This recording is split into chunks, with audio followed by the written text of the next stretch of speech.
another Kamikaze creation video. You can see the old Celica sitting up there on the hoist, and I've done a lot, but it doesn't look like a lot since you last saw it. I was fiddling around with the motor on the stand and getting ready to fit it into the car, and that is in the car now. And I might throw a couple of the old videos from a while back that I did prior to having the engine in the car. I might add them in if I can get it to work seamlessly. But I'll show you what I've been doing, and I'm pretty excited, moving forward fairly quickly with some stuff that I'd been a little bit stuck on. One, you know, through the winter months, I don't earn a lot of money, so you definitely need money to build cars. And I've had a little bit of cash lately, so I've bought a fair few parts and start to move forward. So I'll show you a bit about what I've done and the road forward from here. Here we go. We've moved from the bench over here to the car.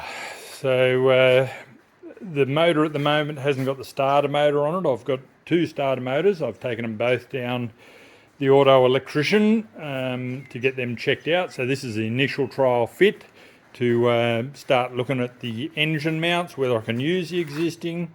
But I have bought some starting points for those, and I'll show those to you now.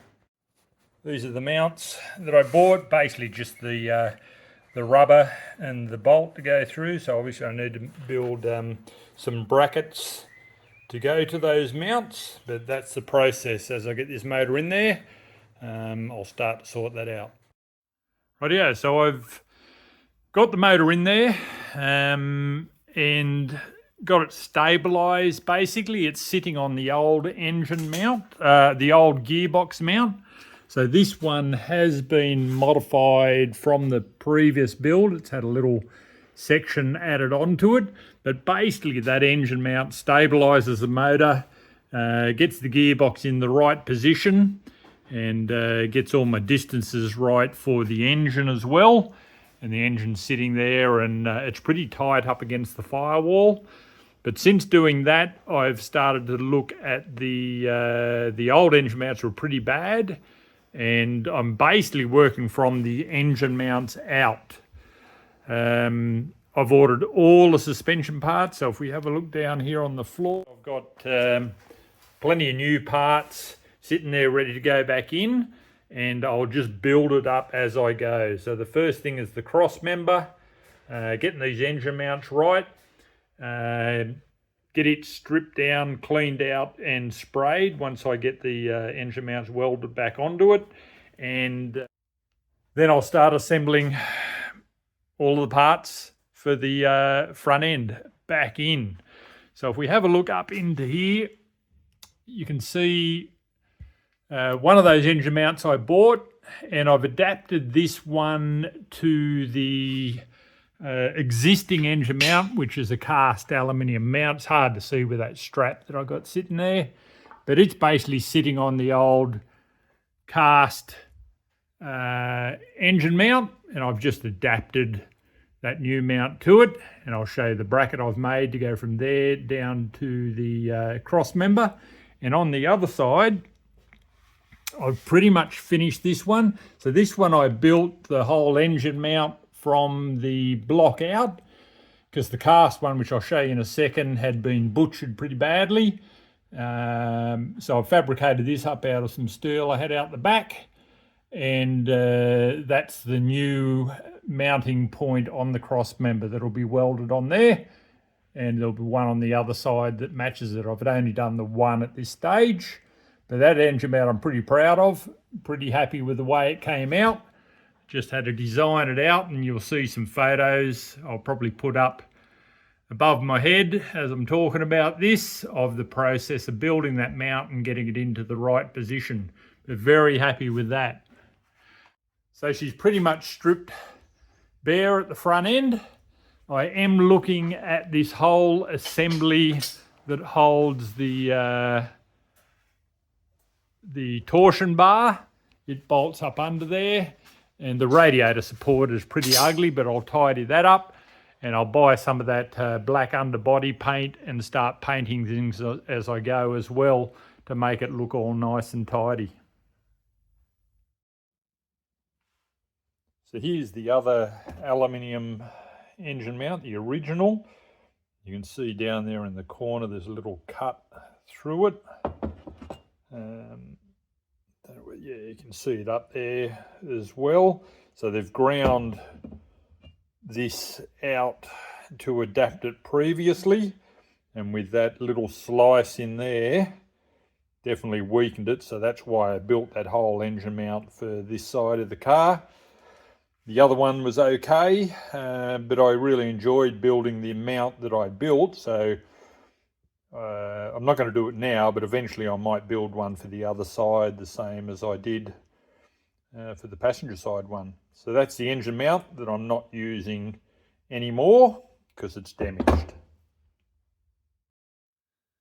I've also fitted up that new starter motor, got it in place. I did have thoughts of, with this engine fit, getting the motor running, and I may be able to do it. There's a few things on the front of the motor that I haven't done, like relocate the alternator due to running the front facing manifold, so I don't know whether I'll be able to do that. But the starter motor's in, nice clean refurbished starter motor, ready for a start up at some time.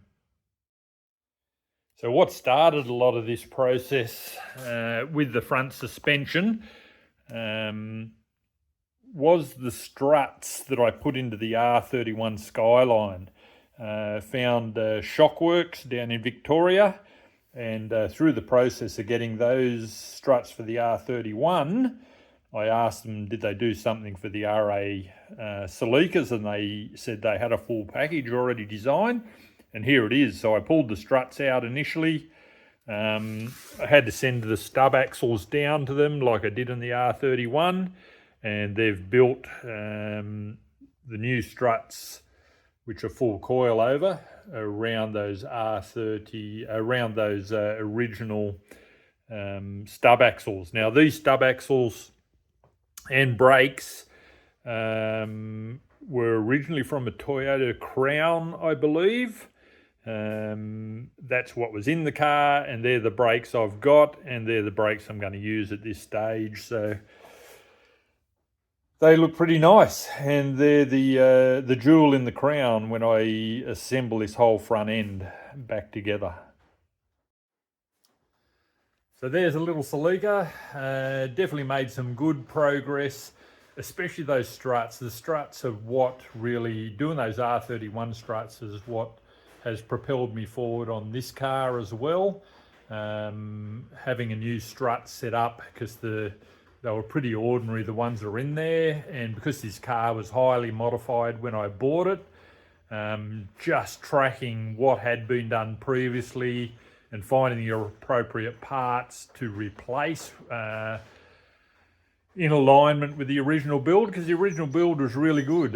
This is what they did to these Celicas back in the day, especially with the 1G.